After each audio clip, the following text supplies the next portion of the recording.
Live everywhere. Daily Co's Radio on netrootsradio.com presents David Walton. Kagro in the Morning Show.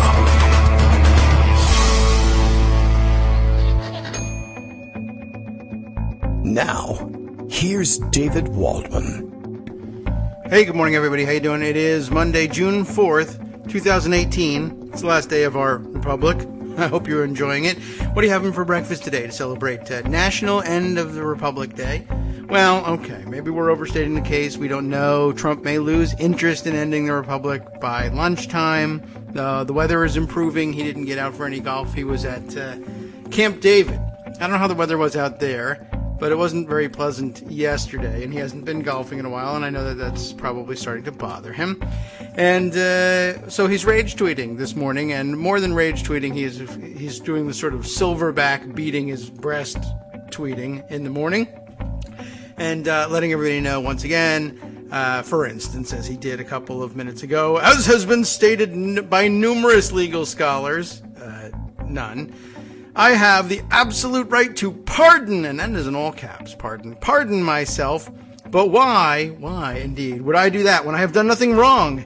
In the meantime, the never-ending witch hunt, led by 13 very angry and conflicted Democrats and others, continues into the midterms, and I hope so.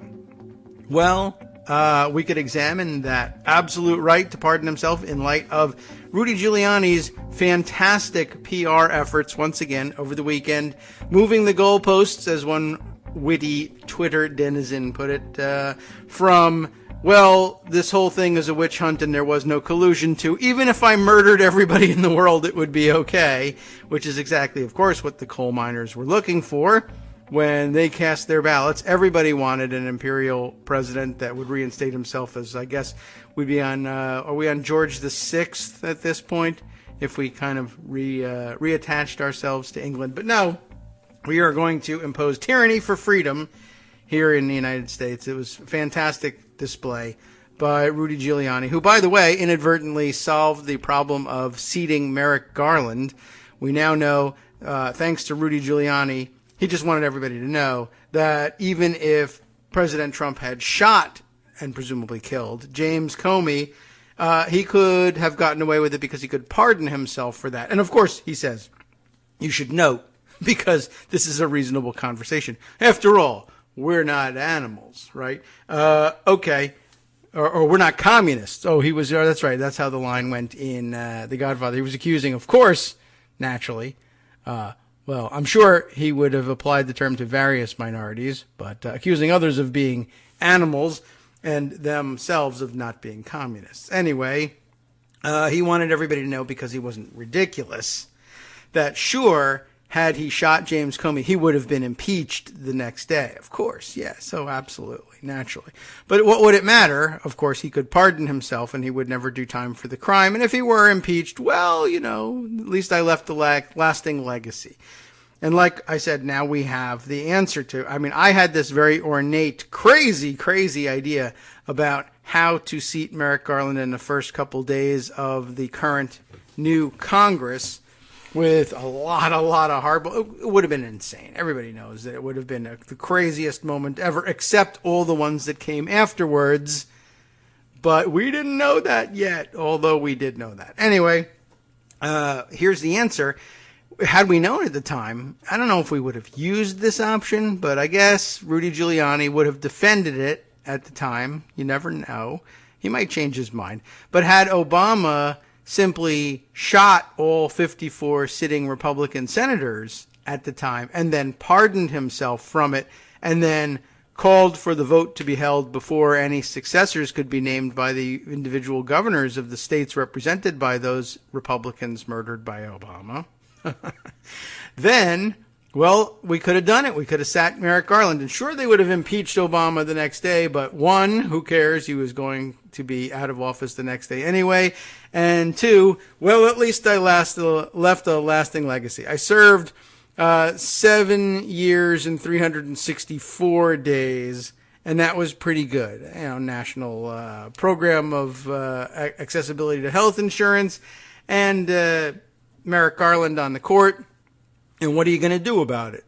Well, now, of course, some of the naysayers, some earnest Twitter denizens would point out, I am sure, that, well, for one thing, Merrick Garland could be impeached later. Yes, true, but then it's also possible that, by whom? Well, of course, the entire Senate, the Republicans in the Senate had been murdered. Now, those people could have been replaced with other Republicans in states where Republicans were governors. But then, of course, remember that Obama could have shot them too.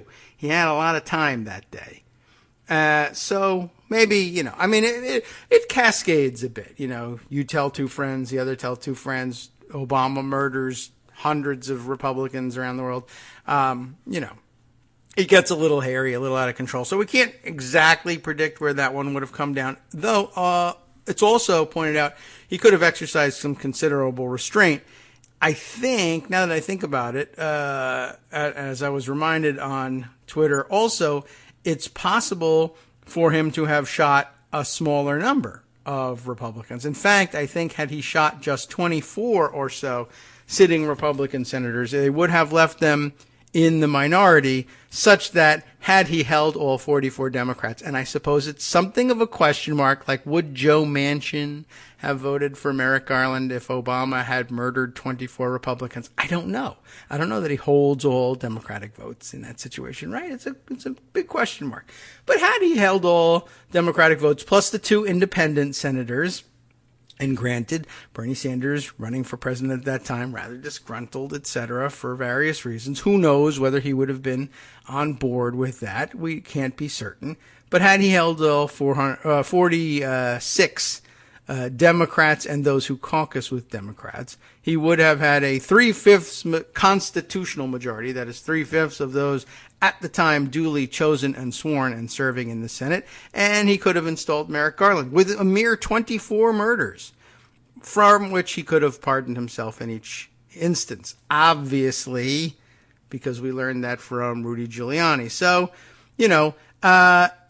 I guess it gives me hope. I'm glad. I'm uplifted by what I heard from Rudy Giuliani, because for all the trouble we're facing from Donald Trump and his unpredictability, his chaos presidency, his governing to own the libs at every instance, the good news is that the next Democratic president can, 1, reverse everything that Trump did by executive order, and 2, shoot all of Trump's judges so that they can't overturn his use of executive orders to overturn previous orders of the president. It's really kind of a sweet deal, although it is a recipe for chaos. That's true. But as you know, so many of us who are successful businessmen thrive on chaos. And I imagine the stock market would just be through the roof at that point, and we could all take the day off. And if you don't golf, you better learn, or I'll shoot you.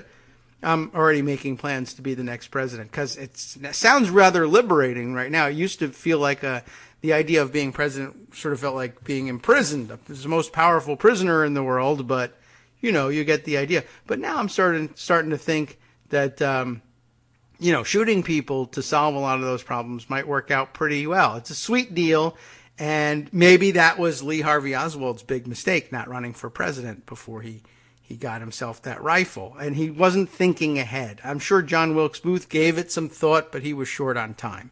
Anyway, Greg Dworkin joins us. I don't know that Greg has plans to shoot anybody, or he never did have those plans. It's got to be tempting now, though, isn't it, Greg?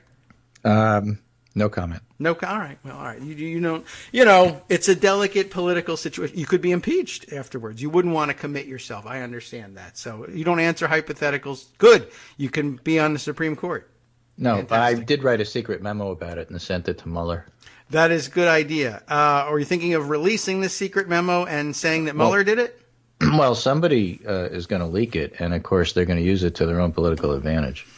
Yes. And I see the huge advantage that Mueller gained for himself by holding it for a couple of months and then leaking it. It's all changed now. Mm. So it's a really odd and bizarre and somewhat uncomfortable memo. Kind of makes Richard Nixon look like a clear supporter of the rule of law and the prerogatives of Congress in comparison. But you don't know. I mean, so much of this is going to be, when it comes out, How did it leak? Why did it leak? Who leaked it? Who's going to use it? Is it real? Is it not real? You have people like Giuliani on TV saying, well, the president can pardon himself, but he's not gonna. And, right. He can do all these things. He has the power to do it, but he's not going to do these things. We don't know. Yeah. We can't be sure. The president says he could pardon himself again. This is all about making sure he doesn't sit for an interview, because as Giuliani also said, he has selective different memories of what happened at various times, so we can't possibly sit for an interview. It would not be wise. I absolutely agree that he would not do himself any favors by sitting for an interview. But, yeah, and you wouldn't even have to shoot anybody. You could just say you're not going to. Right. Anyway, there's that. I like to reduce violence if possible. I am the state, said Donald I, the Lion King. Well, he's very good at that. I would give him that crown. He does lie all the time. He does. Of course, that was my headline for the pundit write-up this morning. I struggled with it because I have a secret memo I sent to Mueller about it. Oh. I couldn't decide whether to call him the Lion King or the Burger King. Cheeseburger King, anyway. Well, they're both right. Yes, that's true. We don't want to exclude any options here. Okay, so Norm Ornstein has a short analysis of Trump lawyers' ultimate defense. What if he is guilty of obstruction, collusion, kleptocracy, money laundering? The president can do anything he wants, and he can pardon himself for anything he did before he was president. Yes, or during the presidency. Well, part of the big scholarly debate, which I don't fully understand why it's a debate, right, is there a difference legally between stuff that he did before he was elected and after he was elected? In other words, once as president, there's stuff that maybe you can get away with that you couldn't get away with beforehand. So should you limit yourself to only looking at stuff he did after president? I mean, what if he colluded with Putin and money laundered all sorts of Russian money to help prop up his business dealings? Yes. And then tried to cover it up, but none of that happened after he was inaugurated. Does it therefore count? You mean, would the pardon be effective as against it, or should we not prosecute him for it? I mean, are those two different buckets of offenses, and are they handled differently? I mean, you can't, for example, accuse the president of violating emoluments laws or traditions if he did it before he was elected. As one example. Sure. Well, all the stuff that happened with the Trump Hotel in D.C., that was all set up before I was elected. It had nothing to do with what happened afterwards. Right. That's just a coincidence. Or at the same time, after I was elected, I never colluded with Russia. I just did it the day before.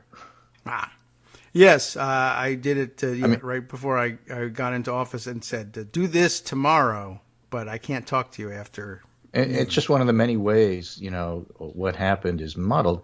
To me, you step back and you look at the big picture. It's just so much evidence out there, from the Trump Tower meeting with Don Jr. and the Russian lawyer, for example, which is pretty well known by now, to discussing firing Comey with the Russian ambassador in the Oval Office, to a lot of the bribery attempts on the part of the UAE and Middle Eastern potentates who have a lot of money, essentially saying that the Trump presidency was open for business. There's so much there, it's hard to fathom why people would object to looking. Yes. And that seems to be the major objection. This has gone on too long. Stop looking. You shouldn't look at my business dealings. That's off the limits. Don't look at my family. That's not allowed. There's so much there. How could you not look at everything? And that's why you scratch your head and say, well, but the Republicans in Congress refuse to look at any of this stuff. And that's why we have elections. California primary tomorrow. And Dana Rohrabacher, one of the big Putin defenders, is on the ballot. And, when you step back and look at the legal aspects of this and how the lawyers tried to position Trump as being above the law, and how Republican defenders try to position Trump as being not guilty by virtue of you're looking in the wrong place. If you're talking about stuff before the election, well, he's president now. And if you're talking about stuff after he was elected. Well, presidents have different rules. The bottom line is you have to vote these folks out. It's really the only way that you're going to get to the bottom of cleaning up this mess. So you have the opportunity in California to vote tomorrow. Yeah, and sure. There's a lot going on there. Yes, we've discussed a bit of it. We have. Has more happened? Yeah. Oh, my gosh. A lot more happened. First of all, let me just give you the overall picture to frame the debate that's going on in Democratic circles and political circles right now. All right. G. Elliott Morris, the wonderkind political scientist who's just graduating and has some models predicting that it's going to be a relatively close House race, but the odds are, 55, 56% or so that the Democrats take it, has a couple of tweets over the last day or so that I think are helpful in framing one side of the argument. And then veteran pollster Stan Greenberg has a good framing of the other side of the argument. Oh. So Elliott Morris says, look, for what it's worth, I don't know where the Democrats need to stand for something angle came from. But the political science literature is pretty clear that in midterm elections, the party out of power stands for the alternative to the party in power. And that's what's important to voters. Oh. I'd like to remind all the clearly Republican election analysts that the party needs to stand for something to win elections. Critique is clearly wrong. When in 2010, the party leadership literally said, our mission is to make Obama a one-term president, and they won 63 seats. Oh, yeah. Wow. Oh, that's distant memory. Yeah. But, this is what people ran on. And so it may or may not be enough in individual districts where people have specific candidates to vote on or not vote on. As we talked about in California, it can get relatively complicated.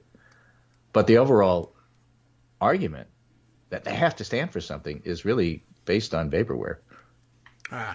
It doesn't come from anywhere except for Republicans saying, oh, Democrats don't stand for anything.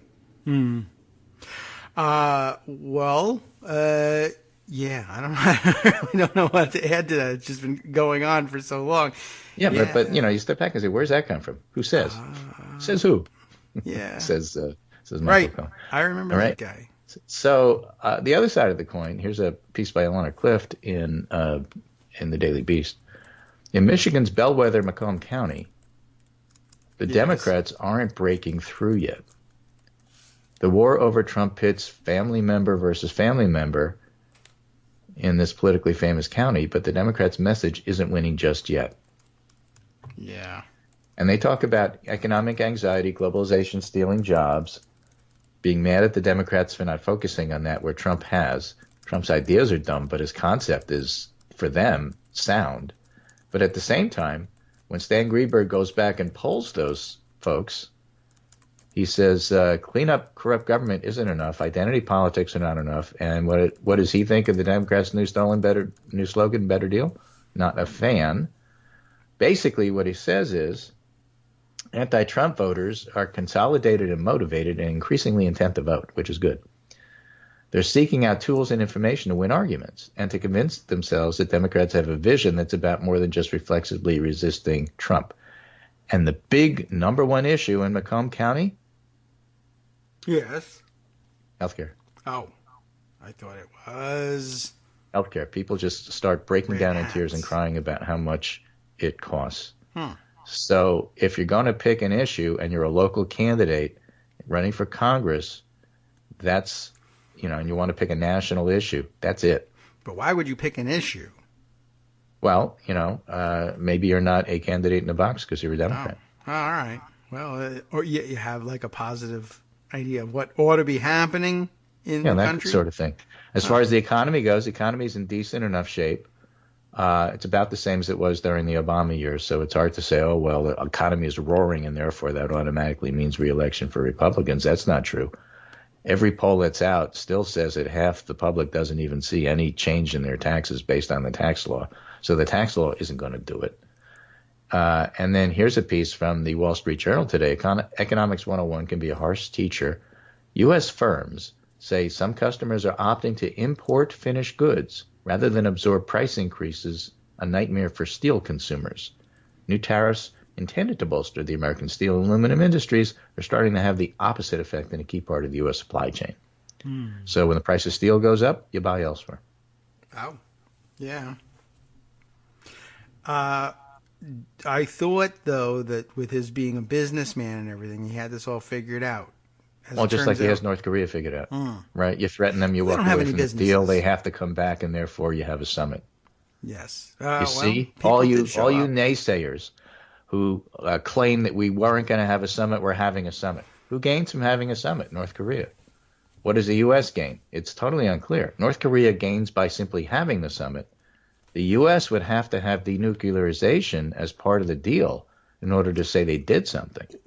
So it's an asymmetric situation there. A hamburger. Where North Korea has already won, and the U.S. has already given away their best deal as part of what the marker is. Yes. But the second best deal is that there could be a hamburger restaurant. Well, are you going to take advantage of the restaurant? No, yeah. I have one closer. Well, then how does it benefit you? I mean, you go back and ask Macomb County, how does it benefit you to have a Burger King or McDonald's in Pyongyang? And they're going to go, where's Pyongyang? Well, yeah, that's question one. I assume how far is it from here? All the money pouring into American coffers from North Korea, from the currency is, what do they call it there? Bitcoin, right? So we'll all make whatever millions. it is, they'll use the money and automate the restaurant and fire everybody because that's what they want to do.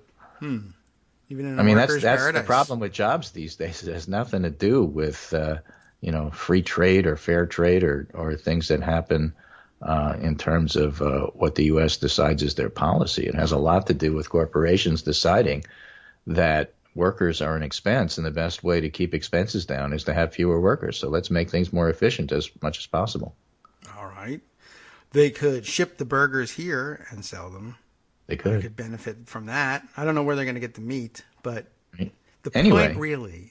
You have a bunch of horrible policies. You have horrible people being appointed to various and sundry positions, whether it's at the EPA or whether it's John Bolton and the people who he staffs up. You have people who believe that Muslims are standing for Sharia law and ought to be arrested, who work in the White House. You have white nationalists there. Right. It's a horrible situation. That doesn't necessarily motivate voters who do not pay attention to politics. The economy generally motivates everybody. So, that's why I mentioned the economic parts of it, even though the rest of it is horrible. And Greenberg is right. Anti-Trump voters are very motivated. And the question is, how do you rally around that for your individual districts? And the answer, it depends. And California is a great microcosm of that. We talked about all the different districts. We picked out some, California 39, 48, 49. There's an interesting one in California 45 as well. This 45. Is the one where Representative Mimi Walters of California is the incumbent. And then there was a proxy fight between Katie Porter under Elizabeth Warren. Yes, right. And David Min, who's backed by the Progressive Change Campaign Committee. And that's not necessarily one of the top, Democrats are going to get frozen out situation. In fact, one of those will win, but it'll be interesting to see who votes. And in terms of who votes, I have a new tool to pass along to you. It's a absentee vote tracker from Political Data Inc. Interesting. Okay. And what you can do is you can plug in the individual district and see the returns by party, but also returns by age, returns by ethnic, partisan crosstabs. It's really pretty interesting. Oh. And so pick a district, and we can talk about it. Let's do 48. That's the one that's Dana Rohrabacher's district, I believe. Okay, so you plug that in. And 48's famous because that's the one where you have two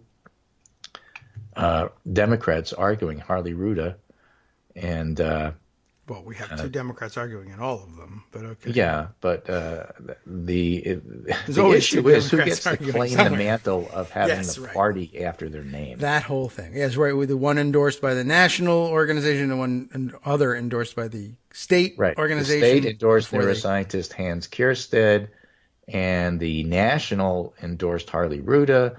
They're both running against Dana Rohrabacher. There's a Republican in the race, Scott Baugh, I think his name is, Baugh. And the idea would be to try to keep Baugh's vote balancing the fact that the Democrats may wind up splitting. So you want Baugh down so Rohrabacher can be on the ballot, because he probably will be. He's the front runner. And then you want the other ballot slot to be a battle between Ruda and Kjerstad. That would be ideal. You don't want the Republican Scott Baugh sneaking in because the Democrats split the vote. So that's what's happening in 48. And when you look at the absentee ballot tracker, you find that absentee ballots mailed in actually are Democratic leaning. That more ballots, absentee ballots, have been returned by Democrats than by Republicans in a district that has more Republicans in it. Yes. Well, they're there, so they haven't returned their absentee ballots because they're still there to vote, I guess. Is one idea. But I am sure we're talking about enthusiasm. So we are. But, in terms of that, absentee ballots are a particular subgroup of voters. They tend to be older. You can see that very clearly from the statistics. Mailed ballots go to everybody. But return ballots tend to be olds. The youngs tend to vote on election day. Well, but don't you have to request those ballots? Well, you do. Okay, so requests come from everybody. The people who tend to use them tend to be the older folks. You can also tell because they use those funny pre-printed return address labels. Yep. So we'll talk more on after the break, but it's still pretty interesting. All right, very good. We'll be right back after this short break. Hi, it's me, David Waldman, your host for Kagro in the Morning, interrupting this little break to say thanks so much to all of you who are contributing supporters of Kagro in the Morning. Thousands of you are downloading the show each day, but fewer than 1 in 25 regular listeners are donating to help keep us on the air. For the money you'd spend on a single 3-minute iTunes song, we bring you 2 hours of great news and entertainment every day, 5 days a week. Patreon.com, Patreon.com makes it easy. You can find us there by searching Kagro X or David Waldman or Kagro in the Morning or even Daily Coast Radio in their search box, and you'll be right where you need to be to make easy, recurring monthly contributions to support our show. Once again, thanks so much for your support.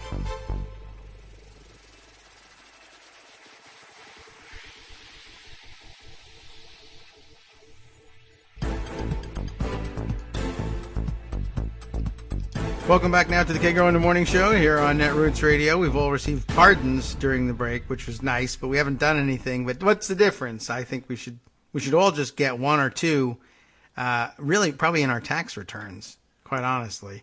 But I think you can get more pre-approved if you join Mar-a-Lago. So if you've got the $200,000, I'd say it's a good investment. You never know what could happen to you in the future.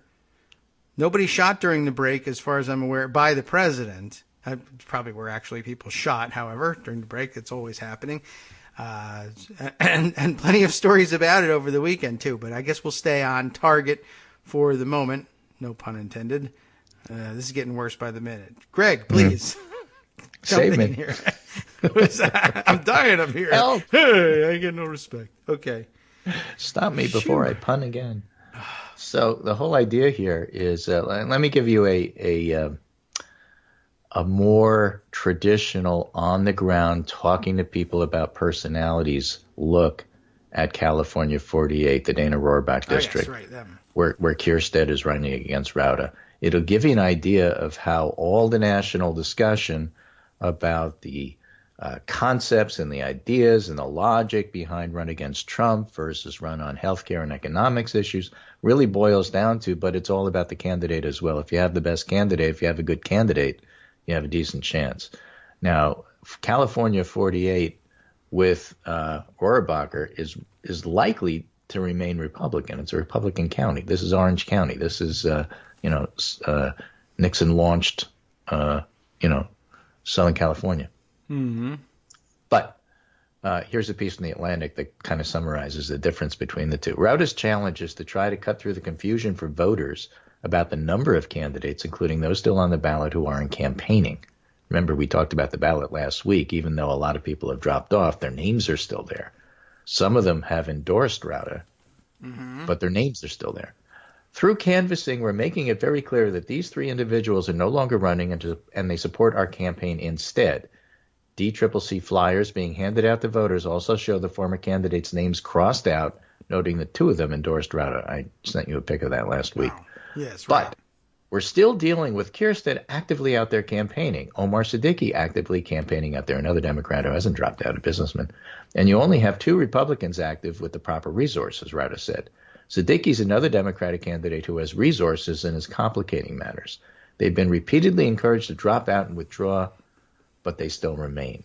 Now, Kirstead is also slick and handsome and plays the nerd to Rauta's jock.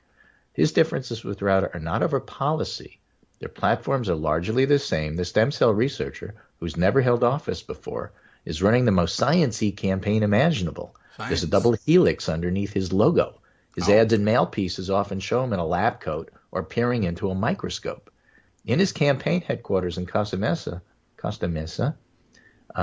helix-like ribbons hang from the walls, and a sign on the wall says, "Science is a superpower. Voting is yours." Okay, so like Bill Nye for Congress. Bill Nye Science Guy runs for Congress, right? All right, people enjoy that program. At a meet and greet at the home of supporters in Westminster, Kirstead arrived in a suit with no tie, silver hair coiffed. He speaks in clipped tones. The concern of a Dem lockout is real. I'm disappointed in these candidates that dropped out after the registration for candidacy. And I'm disappointed in Omar and Harley. I view Harley as a spoiler for the Democratic Party. Remember, Kirstead was endorsed by the state party. Yes, well, but poorly He put. calls it a minor irritation, but confusing for the voter base that the national party's backing Rauta while the state party backs him. What Kirstead isn't doing is saying much about Rohrabacher or about Baugh, the two Republicans running. Instead, his message is focused on Trump. The scientist who will take on Trump is one of his slogans. Hans is running for Congress because Trump is dividing our country and rigging the system for those at the top. And besides, as Kirstead acknowledges, the DCCC is taking care of the anti-Baugh message for him. So how does that all, shake out in the wash? Well, we'll find out tomorrow. DCCC is taking care of the anti-Baugh? Is that what he said? Yeah, they're spending a lot of money trying to knock Baugh down so he doesn't rise and become one of the people who takes that second slot. But they're also backing Rauta. Yes. But whatever. The point is something. Okay. The point is it's complicated. That's just one district. We like to focus on it because the personalities are so oversized. And at the same time, it just gives you a clear idea of just how screwed up the whole thing is. I would say so.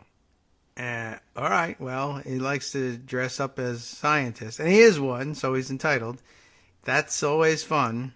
I mean, now, we mentioned 45th district, and that's Representative Walter's district, a Republican. Similar nastiness has erupted among the Democratic candidates, with the party-backed Dave Min feuding with two of his opponents, Katie Porter, that's the one that was Elizabeth Warren scion, and Brian Ford, as the contenders scramble to be the one to face off against Walters. In the 39th, where another possible shutout looms, the state party struck a truce between two of the top candidates, Andy Thorburn, a health insurance executive, and Gil Cisneros, a lottery winner and former Navy officer. That race is complex on the Republican side, with multiple candidates duking it out amongst themselves. So it's unclear what happens in 45. 45 may have a bit of a surprise in terms of whether there's an Asian vote. 45 has two candidates on the Democratic side who may come across as rich one percenters. It's hard to figure how that's going to. That's 39. In the 39th, Thorburn and Cisneros, the lottery winner and the health insurance executive, are both millionaires, and so neither one of those may be particularly attractive. I guess. I guess I feel like maybe we should think about the lottery winner differently somehow. But okay, money is money. If it's money that bothers you, fine. And I don't know. I don't know whether you're supposed to think of the lottery winner better. He didn't earn it. That is confusing. I don't know that money makes the. Well, who knows? Well, I'm not voting there, So I don't know. Maybe their version. Was it Cisneros who denied making a Thorburn terrible phone call that got picked up by the press? I mean, there's a whole bunch of individual who is the candidate stuff that really matters in a district. Not everybody is Doug Jones and Connor Lamb, in other words. And so, you know, you go to the primaries with the people you have, not the people you wish you had. Well, maybe he could win the lottery for America. Yeah, maybe. And that's why, you know, you look at this and say, all right, well, you have Democrats who are really revved up and want to vote. It's not clear they know who they want to vote for. It's not clear they're being specific or given specific candidates that the party backs, because the state party and the national party back different things. Hopefully, within those districts, people are aware of who the candidates are. Their own personalities are going to make a big difference. Obviously, Rauda and Kirstead are quite different people. So we'll see. Well, and, you know, it's California, so the stuff comes back late. And on Wednesday, when we do the show next, we get to talk about what happened. Yeah, well, that will be interesting. Harry Enton even put up a CNN article that said everybody's worried about Democrats being locked out of these seats in these particular districts we've been talking about. It's possible the Republicans get locked out. You never know. You never know. I'd like to see it. It's not a given, right? It's not a given that the Democrats are the ones that are going to screw up this time. They're doing the best. Don't get me wrong. Yes, that's true. I will say I think maybe I want to put in a bid on optioning the Gil Cisneros story if he wins this race. Like, what a movie! So right, goes from former Navy officer, lottery winner, to member of Congress or not. Yeah, I mean, man, depends what a on story. who wins, right? It's not as good a story if you don't win. True, it's a lousy story if you bet on that. So you got to wait until afterwards to figure out whether you want to tell that story. All right. Anyway, so you have those trackers of absentee ballots and individual stories. So if you know, to make it a little bit more interesting, because basically at this point there's nothing to do. We're just waiting for tomorrow and see what happens. All right. Well, I can wait. Meanwhile, let me just throw in a couple of things before we go, just fun stuff. You know that there was a spiritual biography written on the faith of Donald Trump by David Brody, who's the religious reporter. Is that like spirit cooking? Yeah, it's called The Faith of Donald Trump.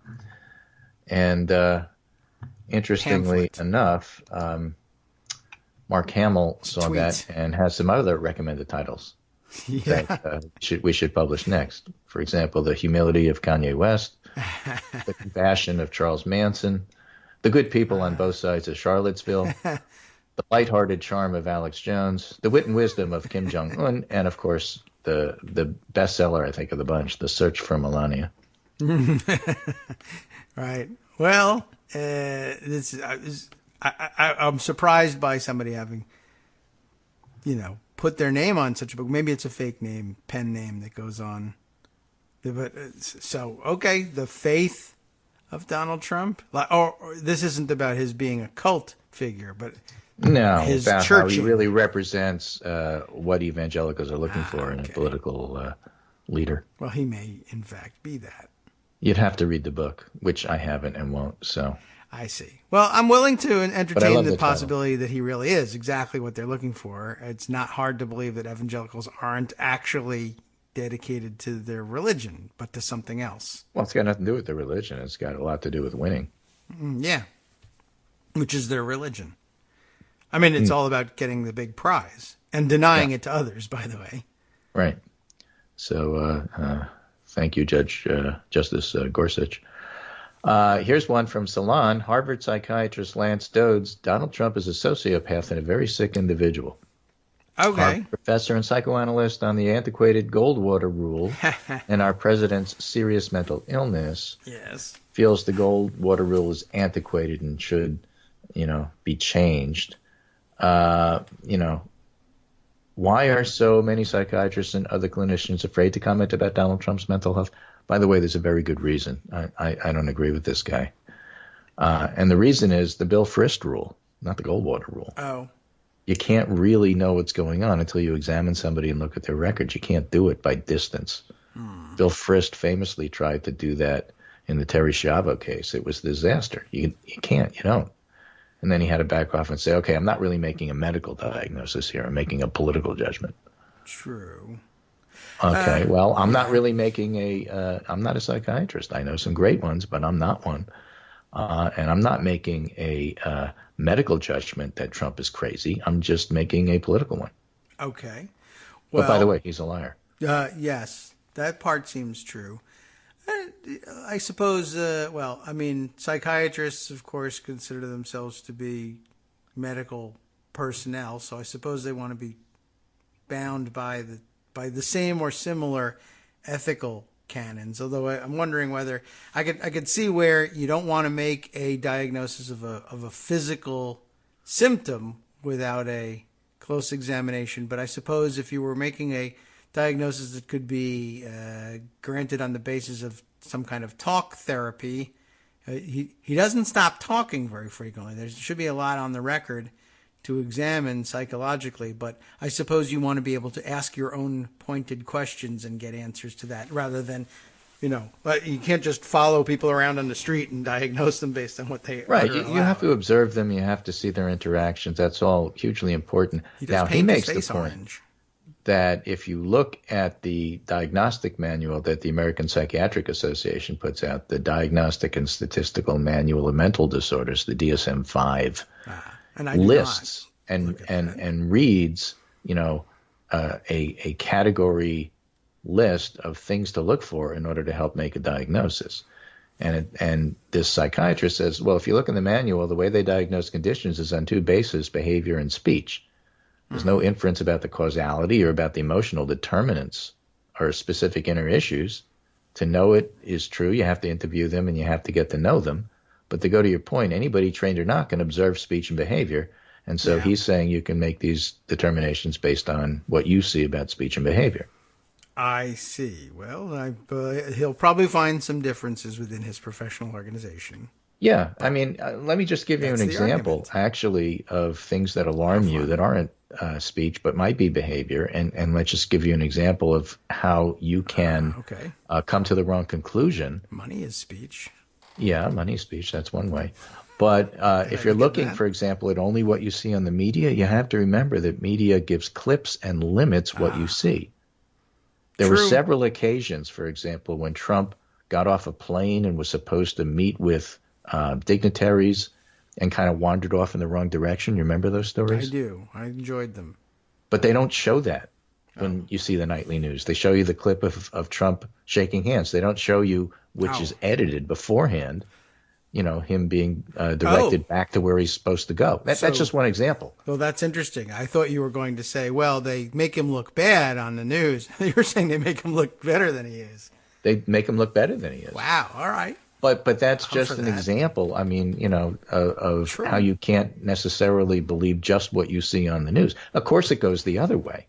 So, I'm not a big fan of diagnosing people based on what you see in media because there's so much more to it than that. And I'm not a psychiatrist, but just as a practicing pediatrician, you really don't want to diagnose people from a distance. If you can help it, you'd like to actually see them, examine them, look at their record and such. And I think the same is true with psychiatry for the very important reason that observation, your own eye on them, your own speech pattern with them and how they respond to what you are saying and such is just key to really understanding what's going on. I don't get the idea that you can just do it with confidence from a distance. Well, I don't know. I guess Trump gives us all new confidence. We're taking his cues. I mean, I would say if you're that's a list probably person, the best somebody can give you a list of things he's done, and you can say, okay, those alarm me. But that's not the same thing as making a diagnosis. No. But if I were to say many people were saying that's the greatest diagnosis in the history of the world. And then I would say, says who? All right. But we'd make the news, and that's the point. Yeah, I suppose. I guess. Well, all right. I wouldn't be doing it, but then again, I have no professional license to risk. So it's easy for me to, it would usually be the other way around. But okay, well, it's certainly interesting that they continue to have this debate. That's an interesting argument, right? Yeah. It's easy for me to say stuff like that because I don't really know what I'm talking about. Right. I feel liberated, but I don't know if I'm better informed. Right. I love my show. I just don't know why. I love your show too. It's not helping anybody. It's something to do. That's good. But you and I have fun talking to each other, and that's the whole point, really. Yes. There are others around. Now, if other people want Hi, to listen, everybody. it's fantastic. Yeah. I don't know. You're all crazy, but keep doing it. And then this last piece comes from CJR, the Columbia Journalism Review. It's just a reminder. After the new death toll report on Friday, Sunday, he completely ignored Puerto Rico. It was like, okay, thanks for that story. Let's move on. That's it? Let's talk about Roseanne. Let's talk about Samantha Bee. Let's talk about anything except Puerto Rico. Yeah, he wasn't able to distract anybody with anything, I guess, until they hit on the, I could murder people. I might. And get away with it. That seems to have worked, but only for a couple of hours, because now the big top story is Bill Clinton didn't apologize to Monica Lewinsky. So we've moved on from there already. Yeah, the Puerto Ricans never had a chance. What do you mean by we? I don't know. I found myself not talking about Bill Clinton this morning. Oh, you did? Well. Now I've ruined that? Is that it? Well, I suppose, but I'm still not talking about it. Still not thinking about it. That's fine. I owe Monica Lewinsky an apology. I'm much more interested in what Stan Greenberg and G. Elliott Morris have to say about the average American voter and what sort of makes up their mind. One last thing we should point out, gas prices are rising. Yes, they are. So makes a huge difference. What are they like where you are? Are they over $4? $3 a gallon. Okay, yeah. I've seen some, I guess, like California photos of $4 plus gas. I haven't experienced that here. I think it's California that I'm looking at. But yeah, I'm seeing these photos. Although who knows? Everything is photoshopped these days. But I of course recall that wasn't Newt Gingrich going to fix things and give us $2.50 gas, and then we got it from Obama, but that was communism. So it all goes into the mix. I'm really, really interested in seeing what happens in California tomorrow. That's going to have an enormous effect on what happens in November. And just a reminder to watch out for it. And with that, that's the end of my segment for today. This is Greg Dworkin speaking to my good friend David Waldman, Kagro in the morning. We just talk to each other, and then call it a show. You have the absolute right to do that so far. Of course, we do it from a distance. Right, that's true, and we probably. And I have my DSM-5 here open, and I'm just, scanning your speech patterns and behavior, and just, making notes. This is getting worse by the minute. So I could be, I guess, at some point committed. I should probably end the show here. I'm not a psychiatrist. It's okay. Oh, right. As long as nobody else is, I'm still safe. And then what I do is I summarize it and I send it in a 20-page memo to Robert Mueller, because my understanding is he's collecting everything from everybody all over the country. Right. And then he'll sort through what's important and what's not important. There's a big comments box outside of his office. Right, exactly. Everybody can just put whatever they want in there. They empty it like every 10 minutes. Look at this. Wow, the president has the power to do anything. Right, and they put it in the shredder, but they have to make sure it's a crosscut shredder. Otherwise, they'll put it back together later. So that's the way these things work. Take care, and I'll talk to you on Wednesday. All right, thanks very much. This time with results. Oh, excellent. He gets results. He looks them up online. Absolutely. All right. Thanks very much, Greg. We'll see you then. And looking forward to getting good results. And I want to see how those primaries come out and who makes it through and who does not. Let's see. What else is coming in over the last couple of minutes? Oh, the mighty OCD tells us that gas is $2.75 in Memphis. So if you can make it to Memphis on what you got left in your tank, I recommend it. I can't. I could get close. Oh, I'm full tank now. I'll have to see. Well, it seems like a bad idea to burn the full tank of gas that I bought here to get to Memphis to buy it for less. So maybe I could have it shipped to me by Amazon. Why aren't we doing that? Could they not? Or Uber maybe? Can I send an Uber to Memphis or hire one in Memphis to fill up gas cans and drive them to me and arbitrage cheap gas this way? There must be some way of doing it. And probably Amazon would be the way of doing it since, of course, free shipping. And everybody knows I'd be bankrupting the post office that way. So have we hit on something here inadvertently? What if they did that? I mean, it would be enormously expensive to ship gas, obviously. It's very heavy. But, every once in a while, Uber moves on to and briefly experiments with the use of unique vehicle transportation choices. There was a time when, do I recall correctly, that there was a time in the Los Angeles area where enough freeways were closed or snarled for some sort of extensive repairs, and they were like flying people. They offered Uber helicopters and Uber jets, making just short hops from one LA airport to another, just taking off and then landing across town. Or was that just a theory that they had and they never actually used it? But can we Uber gas trucks to bring cheaper gas from Memphis to my area to sell to subscribers to my gas purchasing service or something like this? I would like to get rich quick. It's now time to do that, if possible, so that we can maybe have a shot at surviving the apocalypse. But I'm not certain if we'll be able to get there or not. All right, well, let's see. What other stories might we want to round up? I mean, besides the end of the Republic, there really isn't a whole lot. We could review reasons why there's no basis for believing that Trump could do these things.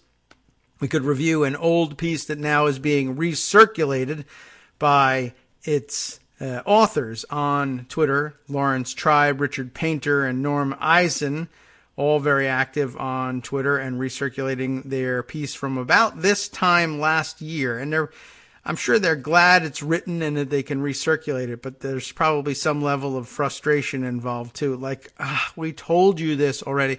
This should not have scared you when the president claimed that he could pardon himself, except that you never know, how things are going to come out, either with a president willing to ignore all precedent, or Supreme Court justices likewise willing to do the same, or just as rank partisans. So, it's a gray area and you never know how you come out. But let's review it just for safety's sake. No, Trump can't pardon himself. The Constitution tells us so. And the Constitution's doing great these days, so let's all rely on that, shall we? All right. Can a president pardon himself? 4 days before Richard Nixon resigned, his own Justice Department's Office of Legal Counsel opined no, citing the fundamental rule that no one may be a judge in his own case. We agree. It is a fun and fundamental rule. That is true. But where is it written? That is question number one, and the answer is not in the Constitution. So I'm not interested. Strict constructionists and all will be very persuaded by the fact that, look, it doesn't appear in the Constitution, and it is a well-known rule. It is a fundamental rule, and it was passed up when the founders had an opportunity to simply explicitly state this in it really would have only taken a few more words in the impeachment clauses in the Constitution, and they just didn't do it. And the argument is it was beyond their comprehension, I guess. But no, it wasn't. It was comprehended, and James Madison wrote about it, and he made some fantastic comments about it. But once again, they were stuffed into the comments box outside of the convention and didn't make it into the draft. So what do we make of that? Well, it's a fundamental rule. No one may be a judge in his own case. And these three guys who write this article agree with that fundamental rule. They just don't really have anything else to point to here. And they haven't contemplated what happens if a bunch of crazy asses just say, well, we don't really care. The Justice Department was right, they say, that guidance could be found in the enduring principles that no one can be both the judge and the defendant in the same matter, and that no one is above the law. The Constitution specifically bars the president from using the pardon power to prevent his own impeachment and removal. That's true, it does. And by the way, again, I argue once again, just in, YOLO, LOL, nothing matters mode, why not argue something even broader, that once you've been impeached, and I don't mean removed from office, but impeached, then all your pardons are invalid. And what the hell? Let's make it all retroactive. All previous pardons are invalid as well. That's crazy. That's totally unsupported by the text. Yes, well, so is the claim that the president can pardon himself or is above the law, or because he has a pardon power, cannot obstruct justice because, or it really can commit no crime whatsoever, because if a crime can be pardoned before it's even investigated, who's to say it was ever a crime in the first place? If that strikes you as crazy, or if you thought, let's say, the Second Amendment was about militias, you're wrong. And you always have been. One day you just woke up to find out that that was true, though you had the strongest of convictions that it was correct. It turned out to be wrong, and boy, aren't you embarrassed. Well, you'll be embarrassed to find out that I was right about the broad and expansive interpretation of what it means that the president's pardon power shall apply in all cases except impeachment. By which I mean, once there's an impeachment, and hey, maybe not even his, then all pardons are erased for all time. That sounds crazy now, but what if I win? I'm just saying. I'm throwing it out there. As long as we're spitballing, if they can do it, I can do it too. So that's what they're arguing, though. They say the Constitution specifically bars the president from using his pardon power to prevent his own impeachment and removal, and it adds that any official removed through impeachment remains fully subject to criminal prosecution. That is also true, but unhelpful, I'd say, in this context. That provision would make no sense, though, if the president could pardon himself. In other words, how does a president remain fully subject to criminal prosecution if he pardons himself? And it's a good question, but I don't know that it's persuasive to the memo writers, for one thing, and really just presents one of dozens of seeming inconsistencies or conflicts between the proverbial immovable objects and irresistible forces that we find. I mean, that's what constitutional law is all about. How do you reconcile these competing absolutes? And, well, we never really know the answer going in. We have to wait and see what 9 old people have to say about it. We'll be right back.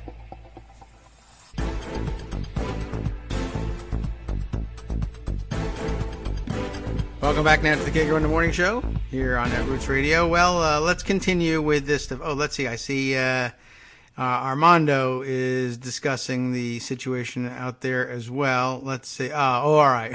We're talking about the Bill Clinton thing as well, and it's all the streams are crossing at this point, and you don't want to cross the streams. Let's continue though with some of this other discussion about the question of whether or not Trump can commit any crime he wants and pardon himself. And by the way, I have to guess that the murder of James Comey, or anybody else for that matter, is probably lower on Trump's, I believe it's on Trump's list. Don't get me wrong. I'm sure there are people he would absolutely love to shoot. But I think, his chief interests lie elsewhere. Here's what I would be more worried about is, like, for instance, I would not let Mnuchin go to Fort Knox again until I made a trip there. If I could pardon myself for any crime and I'm Donald Trump, am I not flying immediately to Fort Knox and just emptying the vaults and taking the money back home and putting it in the basement of Trump Tower? I would. What are you going to do? Charge me with grand theft? Poof. Pardoned. What else might I be contemplating?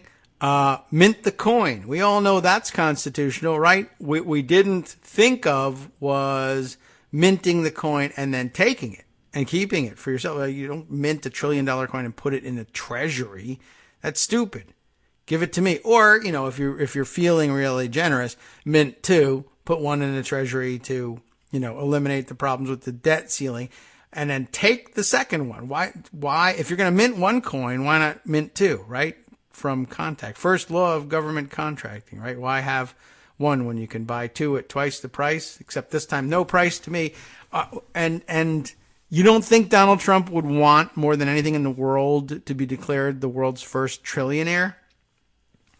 Why not do this? If he really believed he could pardon any crime, I would say this: he either doesn't really believe it or he's just lazy. Because there's an awful lot of crime I'd be doing if I was already a criminal and president of the United States and convinced that I could pardon anything. In fact, as he was tweeting this morning, I do have the absolute right to pardon myself, but why should I do it if I haven't done anything wrong? And really the question at this point should be, why not do it, whether you've done anything wrong or not? A lot of people were tweeting over the weekend, well, doesn't it mean that you accept guilt? You acknowledge guilt if you accept a pardon? Well, no, for one thing. And for another, of course, does it matter to Donald Trump? He would just say, I've heard a lot about people saying, many people are saying that if I accept this pardon, it means I'm guilty. But I just declare that I am not. And I'm accepting it anyway, and that's all it takes. And everybody in the red hats says, yay. But no, even that isn't the case. You can issue a pardon before there is even an investigation, before charges are filed, before any of those things. We have discussed this in the past.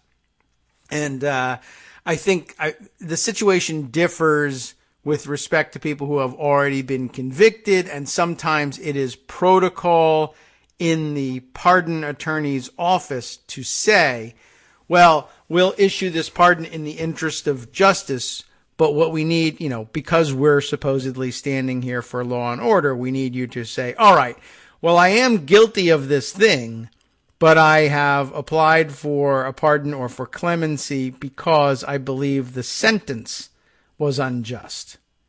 And they usually kind of leverage that out of people, as opposed to saying, you can't we'll grant you a pardon, but you can't have it unless you say you're guilty.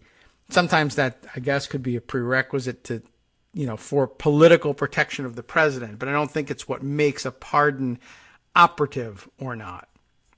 Anyway, like I said, if it was Donald Trump out there believing he could really do it, then I would say you're late for the biggest crime spree in history. What are you waiting for?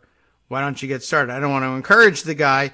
I just want to call him out on whether or not he really believes that these pardons will work, and I'm assuming that he does not believe it.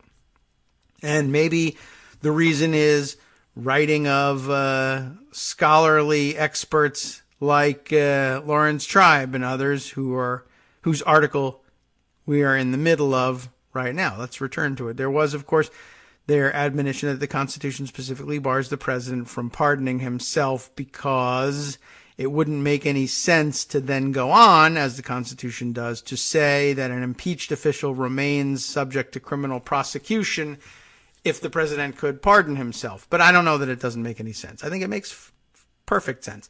The Constitution bars you from using the pardon power. It doesn't at all. Whether against as for anyone else or yourself, the idea that you remain subject to criminal prosecution and you wouldn't be if you pardoned yourself, to me doesn't say that means you can't pardon yourself. What it means is immediately upon removal from office, you are subject to criminal prosecution, provided that there's no pardon issued against you. Now, this, I guess, leads to the question of what does it mean, the idea that the pardon power is, well, as we usually conceive of it, more or less absolute, except in cases of impeachment. You remember that we brought that up. Let's grab that. That is at the let's see, that's Article 2, Section 2, right? And as I recall, is it Clause 1? Yeah, there it is.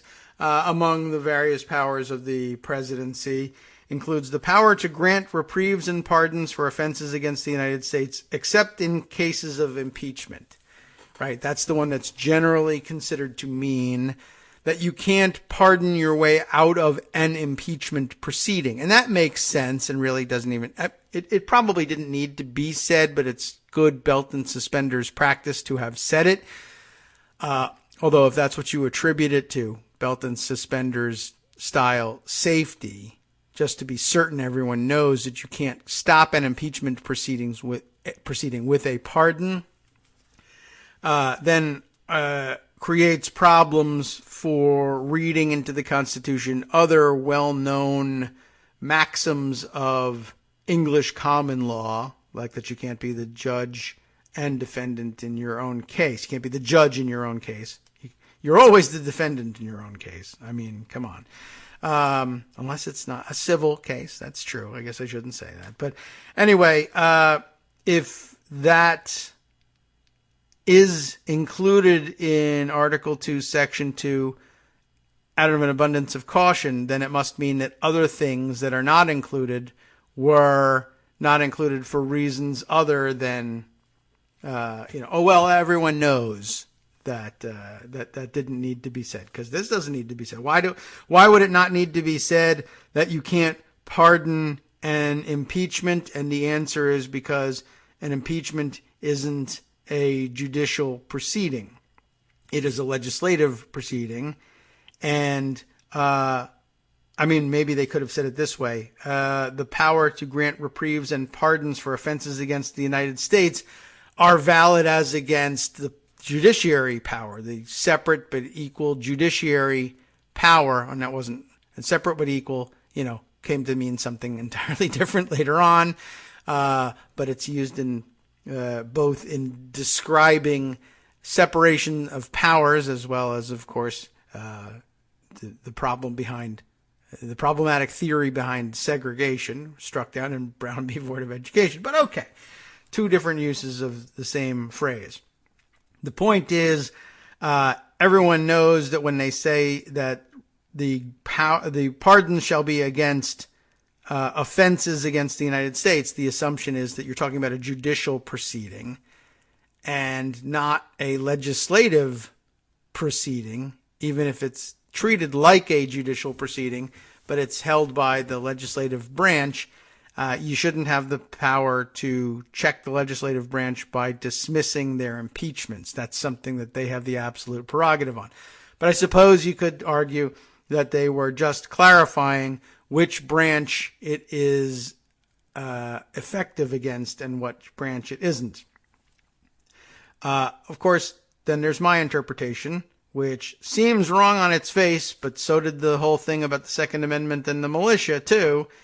I say you have the power to grant reprieves and pardons for offenses against the United States, except in cases of impeachment, by which I mean except in cases where you've been impeached. Not that you can't dismiss your own impeachment. That's obvious, because you can't dictate to the legislative branch what it's doing ever, or what it should be doing, or what it means when it says this, that, or the other thing. So it seems to go without saying that you can't dismiss an impeachment as executive.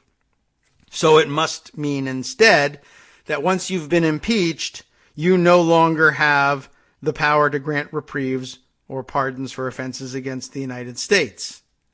Now, it would be a further reach to say, oh, and that should be applied retroactively. There's nothing really that hints at that. I'm just kind of going for it on that one. Maybe I'll lose on the retroactivity. I'm not so sure. But I'll just throw it in there and say, we'll roll the dice with the court.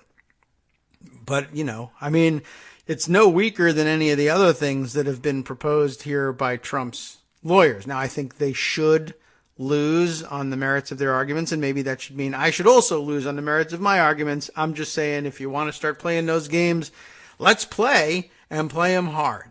What else could it possibly mean if, of course, the chief executive cannot direct the floor schedule of the legislative branch?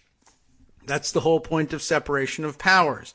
Although, again, that is not necessarily enumerated in the Constitution. Although, I guess you could argue. Normally people say, well, that's not an enumerated power of the Constitution. But it is a power granted in the Constitution in 3 separate articles, each of which, by the way, is enumerated. They did not label them Article A, Article B, and Article C. They are Articles 1, 2, and 3, and they must have been separated for a reason.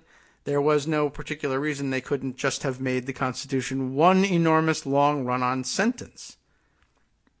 And in many cases, the grammar and syntax would have been no more confusing than it is now, had that have been the case. After all, do we need a well-regulated militia for some guns, or do we not? Because I don't even know what to make of that. So why not argue that except in the case where the president has been impeached, or for that matter, just for fun, anybody ever has been impeached, except for those cases, you have the power to grant reprieves and pardons. Not you, impeached guy. Well, it's worth a shot. Certainly if we have to contemplate seriously whether or not the president can murder James Comey and pardon himself, I would suggest we might as well contemplate this for a few minutes instead. All right.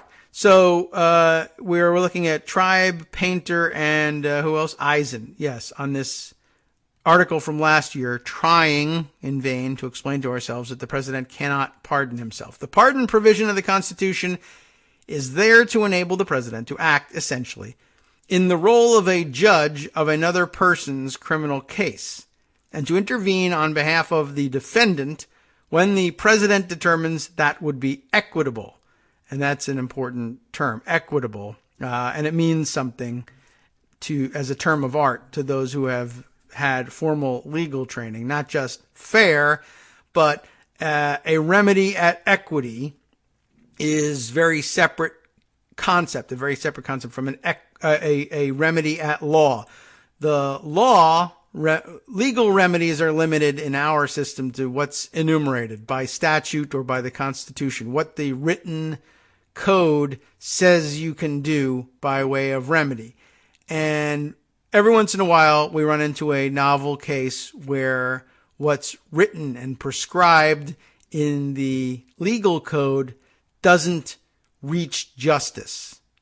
And in olden days, there were separate courts, like way olden days, separate courts. And not even all that long ago, and maybe it still even exists in some states. Who knows what wacko systems are still out there in state law, where they had separate courts that would consider only equitable claims. I mean, way back in antiquity, in English common law, those claims were considered often by ecclesiastical courts.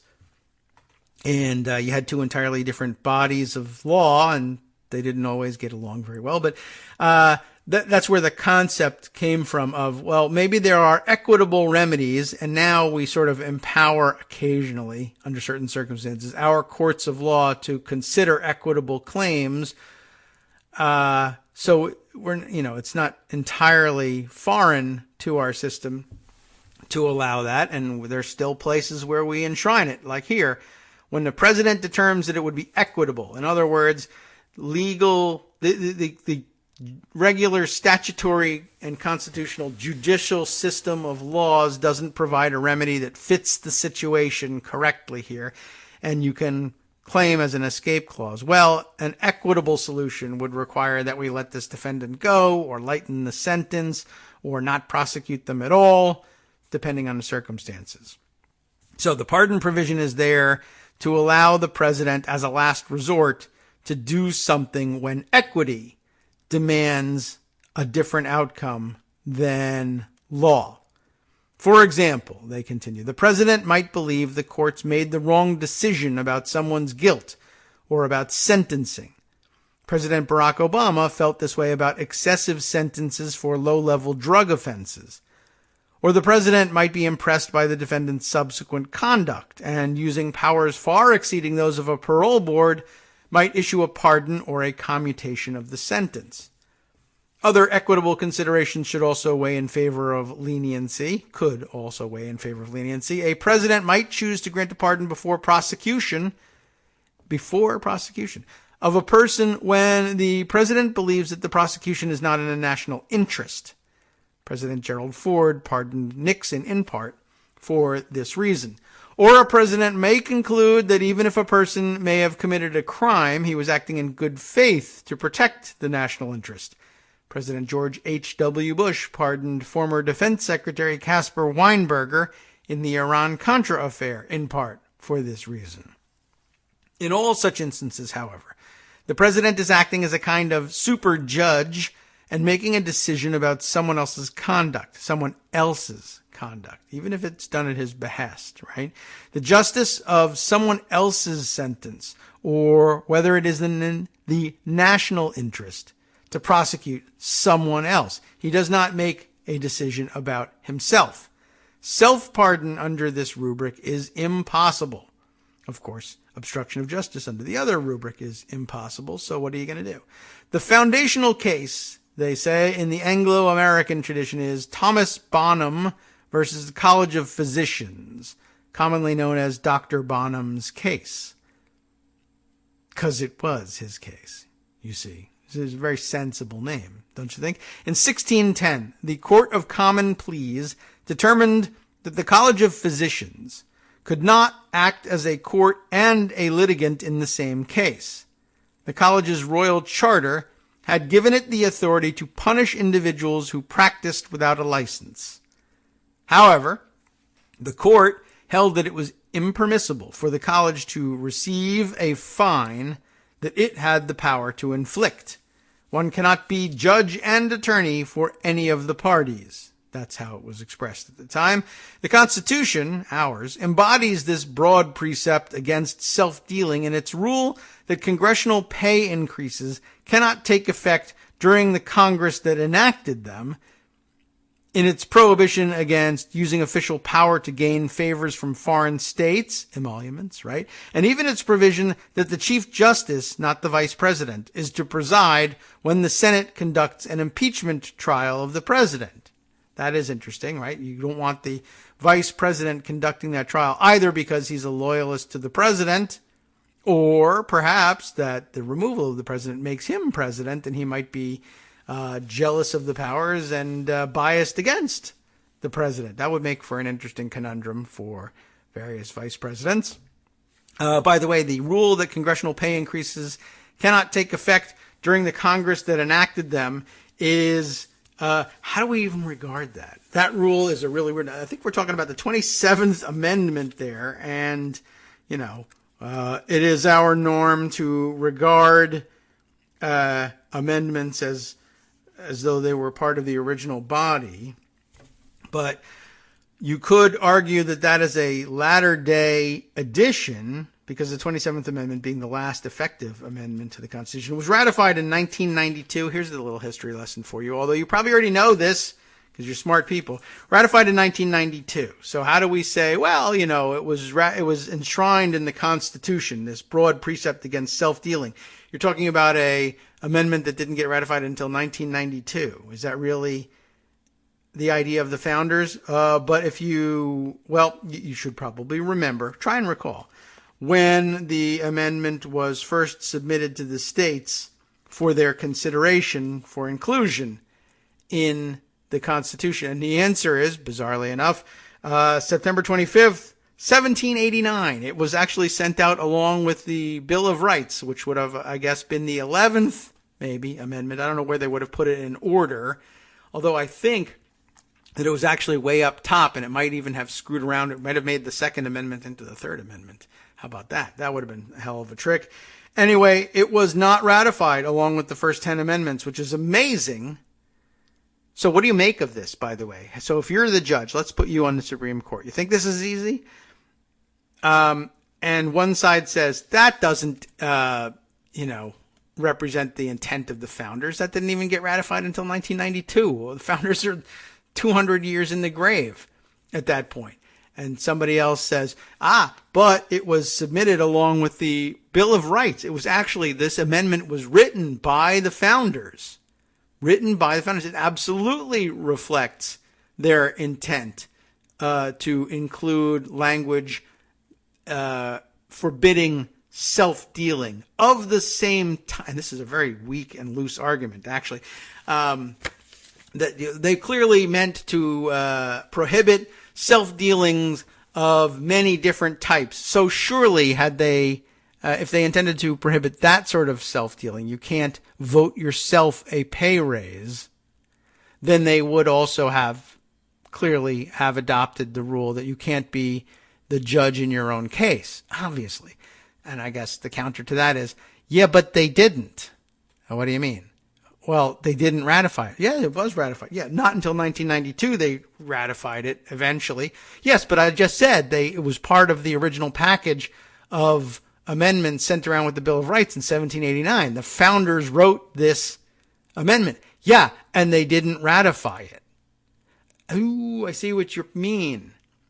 Yeah, why is it that they, because I mean, it came with the Bill of Rights, and clearly the Bill of Rights was rather widely appreciated and accepted. That's how it became the Bill of Rights. In 1789, they adopted the Constitution, and 10 of the 11 things that the founders proposed, the one thing that the people who were the contemporaries of the founders, and I guess very many of the founders themselves, because they went back to their home states to vote on ratification in some cases, although, well, let's see. Because the ratification was done in separate conventions. Were any of them? I wonder. I guess. Now, here's a question: if none of the founders present at the Constitutional Convention attended their state conventions and voted on ratification, then what? Then we're in the clear on this. But if they did, then they weren't, of course, the judge in their own case, but they were voting on the ratification of their own work product. But I guess because there were other people voting, you can't say it's purely a situation of self-dealing. But how do you like that, right? I showed up to the state convention to convince everybody that my work at the national convention was awesome and that they should vote for it. And it's so good. How do you know this is such a great Constitution? Oh, I'll tell you what's so great about it. This Constitution prohibits self-dealing in all instances. You cannot be the judge in your own case. Wow, that is amazing. I mean, that's an old concept and we all believe in it. My next question, what are you doing here voting on your own work product? Ooh, good point. Not that self-dealing. That one's okay. 200 years later, you're the justice of the Supreme Court, who's the swing vote in all this. How do you decide? This is complicated. It's annoying. I wish we didn't have to do it. I wish the president wasn't crazy. What a complication this is, to have an insane president surrounded by insane attorneys. And then have this debated on the radio by insane rambling idiots. Other ones, not this one. This one's great. Although I don't want to be the judge in my own case, I leave it up to you. All right, so the Constitution, they claim, embodies a broad precept against self-dealing. We see it's maybe not as broad as we might have thought. Their first example is the congressional pay increase. That's a gray area and an open question. The emoluments clause should be ironclad, but LOL, YOLO, nothing matters. There's no emoluments clause anymore. So let's say that's gone. And what about this last one? So far, it is still the case that the Chief Justice, not the Vice President, would preside when the Senate conducts an impeachment trial of the President. And so far, no one has said otherwise. So there we go. The Constitution's pardon clause, we are instructed, has its origins in the royal pardon granted by a sovereign to one of his or her subjects. We are aware of no precedent for a sovereign pardoning himself, then abdicating or being deposed, but being immune from criminal process. If that were the rule, many a deposed king would have been spared instead of going to the chopping block. That could be true, right? After all, could Charles II not have pardoned himself as they were arresting him? He could have, but then they would have said, well, when we made the decision to depose you, you were already officially not king. We didn't have to tell you. It's not when we cut your head off or when we show up here that you're not the king. It was earlier at some point when we decided this was going to happen. Maybe that's the argument. We know of not a single instance of a self-pardon having been recognized as legitimate. Even the Pope does not pardon himself, though I don't know if we want to depend on that precedent. On March 28, 2014, in St. Peter's Basilica, Pope Francis publicly kneeled before a priest and confessed his sins for about 3 minutes. That's true. You don't hear your own confession, I suppose. But again, that's not the best precedent in the world. President Trump thinks he can do a lot of things just because he's president. He says that the president can act as if he has no conflicts of interest. He says he can fire the FBI director for any reason he wants. And he admitted to the most outrageous of reasons in, of course, his interview on television and in discussion with the Russian ambassador. all of which is true and well remembered. In one sense, Trump is right. He can do all of these things, although there would be legal repercussions if he does. Using official powers for corrupt purposes, such as impeding or obstructing an investigation, can constitute a crime. And, of course, the crime of obstruction of justice. It's just that his lawyers now think that because it can be pardoned, it never existed in the first place. That does also seem a relatively weak argument. We'll talk more about it after this break. Hi, everybody. It's me, David. Let's change things up from the old fundraising pitch for just a minute and talk instead about how you can be a part of our show. If you've got a smartphone or any other electronic recording device, why not sit down and record a segment for us? Read us an important article and give us your take. Read one of your own original essays, or even just give us your commentary on something you'd like to share that's important to you. Then send the file to me at kagrox@gmail.com, and I'll try and work it into the show. Short segments, a few minutes in length, are easiest to fit in. And of course, I can't always guarantee that I'll be able to play everything, but if you've ever shouted at your radio or TV about something you wish was being covered, here's your chance to change that. Make the show your own. Send your submissions to me at kagrox@gmail.com.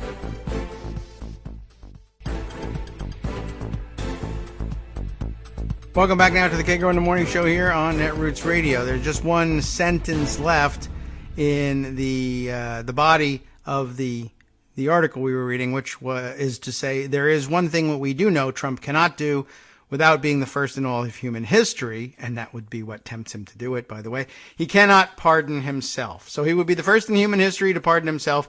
That's reason enough for us to expect that it is something he will not be able to resist. He wants to be the first in all of human history to do anything. And if it also personally benefits him to a tremendous extent, we should absolutely expect it to happen. I think one of the things that I left hanging out there was the question of why it would not necessarily be inconsistent with the provision of the Constitution that says an impeached official remains fully subject to criminal prosecution if the president can pardon himself. And the answer is that it's very obviously the case that an official, the president could be removed through impeachment but opt not to pardon himself, at which point he would be, as the Constitution dictates, subject to criminal prosecution. At the point at which he does, in fact, finally pardon himself, he would then no longer be subject to prosecution. But the argument would be that the strictest possible reading of the text of the Constitution is that impeachment doesn't destroy criminal liability by itself. A pardon does that. It's just that ordinarily we don't contemplate a pardon for oneself. And it would be a crime of enormous proportions against syntactical construction, I guess, if that's even a word. And I may have committed the same crime right there myself. It just would have been very awkward to say, well, an impeachment doesn't terminate criminal liability. There's no reason to believe that it would, but for those of you who, for whatever reason, might worry that that was the case, it doesn't. Now, pardons do that, but we don't think a president would ever pardon himself, but we didn't put that in here. We put other sort of self-dealing stuff in here, but it's all fairly different. Emoluments, it's self-dealing, but it doesn't involve a criminal case in which you'd be your own judge. So I don't know that it's a very good direct comparison, but yeah, I don't really necessarily see the contradiction. Eventually, there would be a contradiction if a president did that unthinkable thing, pardoning himself. But since it's so unthinkable, we're not that worried about it. I don't know why they would not include that, but yeah, I mean, all it really means is that.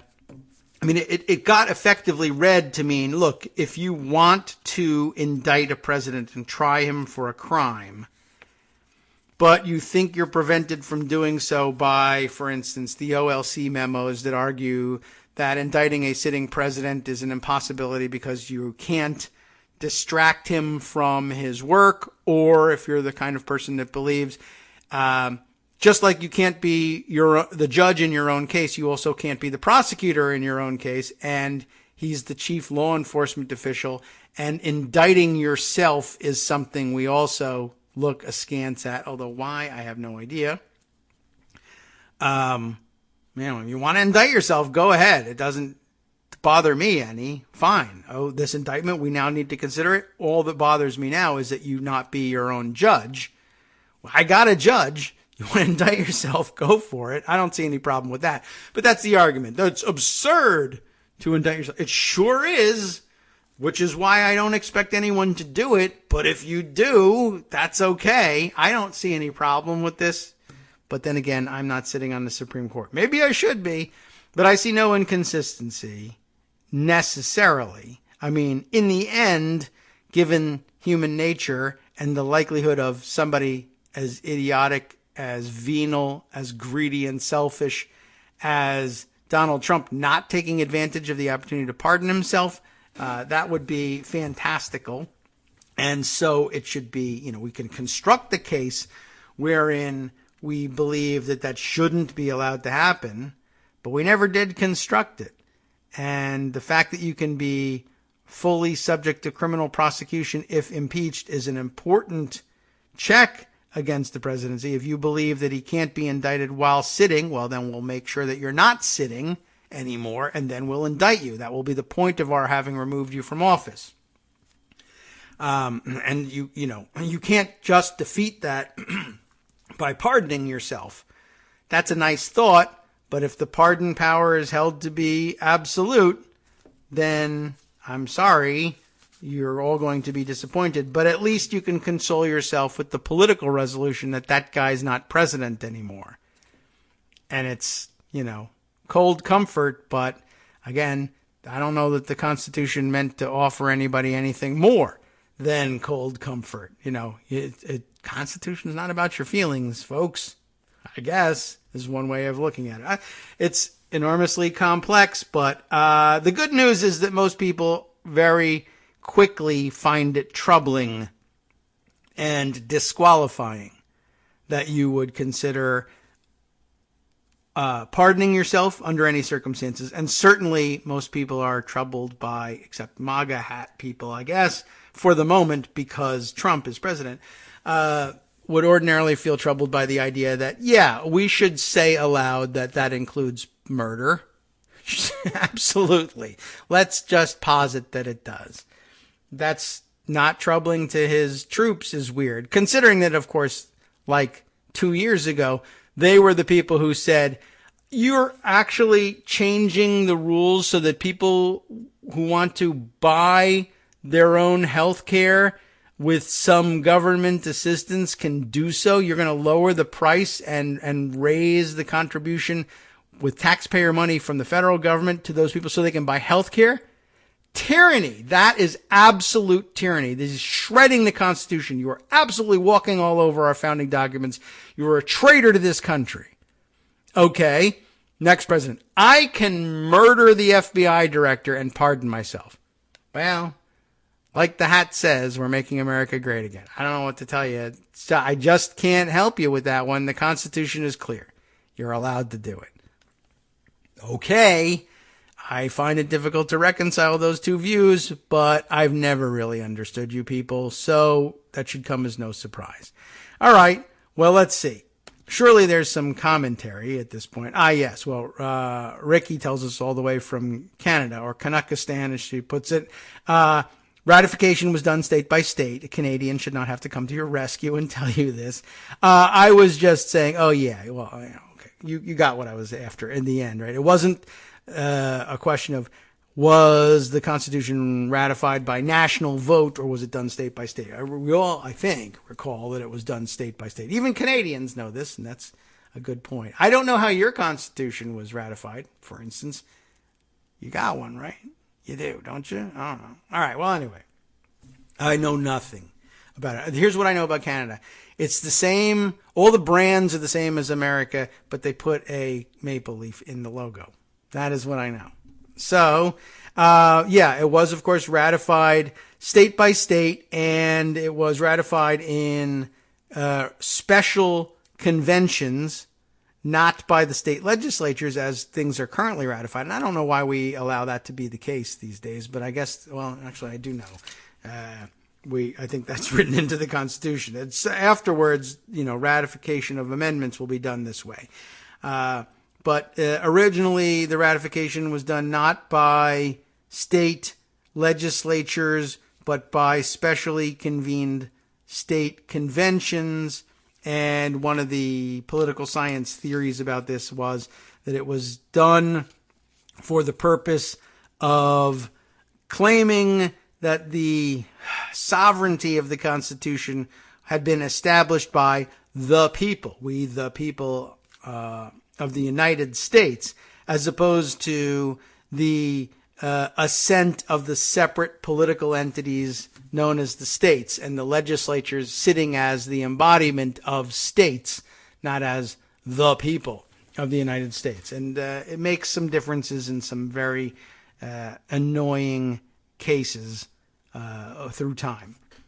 That's basically as another fun history lesson that, I don't know, one day eventually Trump will force us to look back on and say, because it was ratified in special conventions and not the state legislatures, he's not allowed to XYZ or something like that. And that's the only context in which that will ever come up.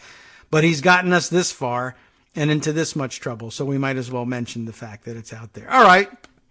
No, these guys argue he can't pardon himself. Yes, other guys argue he can pardon himself, even if it means he's pardoning himself for shooting James Comey. Well, okay. That's troublesome. Now, on to some more, let's say, nitty-gritty details. There's plenty of writing out there, of course. Lots of people, of course, commenting on the idea that the president can murder with impunity, because that usually bothers people. How about some nitty-gritty details on some other stuff? Here is another very interesting consequence of the memo that was leaked, and we still don't really supposedly know by whom, although, again, it would be very difficult to imagine coming up with a scenario wherein it makes sense for the Mueller team to get a hold of this memo, and apparently that was written in March, and to wait until June to leak it doesn't make a great deal of sense. Well, on its face, it doesn't make any sense for anybody, but why Mueller's team would get such a shocking memo and wait to release it, I have no idea. Whereas, of course, the Trump team probably hoped that it would leak all along, or at the very least that it would leak at their direction and at a time of their choosing. Why they chose June, I don't know, but I assume that they were the ones who wanted it known and that it was, or wanted it floated, that the president could do literally anything. I don't know if that's great strategy, but that's not up to me. And also, who cares? Who's expecting great strategy from these guys at this point anyway? Well, the memo contained a lot more than just the claim that the president has the ability to do anything and grant himself immunity for it, though that was the biggest one in there. There were also specific claims about events along the way and the timeline of those events and various and sundry items, as Greg would say. And Marcy Wheeler, Empty Wheel, found this one, which I thought was really kind of interesting, given our previous discussions of another now small and picayune issue, the security clearances for Jared and Ivanka. How do we get to that? Well, there is this argument excerpted from the memo included in Marcy Wheeler's tweet, in which they claim, regardless, the White House counsel and chief of staff, as well as others surrounding the president, had every reason to believe at that time, what time? You'll figure it out when you hear the rest of the sentence. At that time, that the FBI was not investigating Lieutenant General Flynn. especially in light of the fact that Lieutenant General Flynn was allowed to keep his active security clearance. So what they're saying here is it's the underpinning to more argument made by Trump over the weekend, a number of things, including his insistence that the FBI has been plotting against him by refusing to tell him that there was particular danger in hiring Lieutenant General Flynn, the notorious spy, or for that matter, Paul Manafort, etc. He's been complaining over the weekend. If the FBI knew those guys were corrupt, why did they allow me to hire them? Which is a really extraordinary thing to be asking, especially when you're the person who's been bragging all along. I hire the best people. I have great insight into people. I can always tell who's the best and who's not. Why did the FBI let me hire career criminals to ruin my administration? And the answer is, what the hell were they supposed to do about it? They actually did tell you there's something seriously wrong with Flynn. And you hired him anyway, and you fired the Justice Department officials who told you, watch out for Flynn. So I don't really know what, is behind that claim. But in particular, the claim that, if the FBI didn't think he was, if the FBI thought he was a spy, and if they were giving Trump the impression that they were not investigating Flynn at the time, and how were they giving them this impression? By not objecting to his security clearance. It's a remarkable claim here for Trump's lawyers to be saying, well, we know that the FBI really didn't think Flynn was a problem. And here's how we know: he got a security clearance and he got to keep it. And as Empty Wheel points out, and as you're now realizing, having listened to the show last week, the president's lawyers are making this argument about 2 weeks, or less than 2 weeks, before the Rob Porter scandal revealed how they had been playing games with those clearances. Particularly given questions about how Jared and Ivanka got their clearance, it's a remarkable argument. What does she mean? Remember what we learned about Jared and Ivanka, in particular, getting their clearances, and what we learned about the clearance process from, who told us about it? Was it Don Beyer, right? Reminder, the FBI conducts the background investigation, the actual adjudication, the actual decision to grant or revoke or reject security clearance comes from the client agency, in Jared and Ivanka's case, the White House. In other words, the FBI investigates and says, these guys are absolute crap. You absolutely, by no stretch of the imagination, should ever consider giving them a security clearance. White House, thank you for asking. And the White House is empowered to say, thank you for your opinion, FBI. We are granting it anyway. Or for that matter, the FBI saying, yeah, they're okay. And the White House could say, no, they're not. We're not giving them security clearances.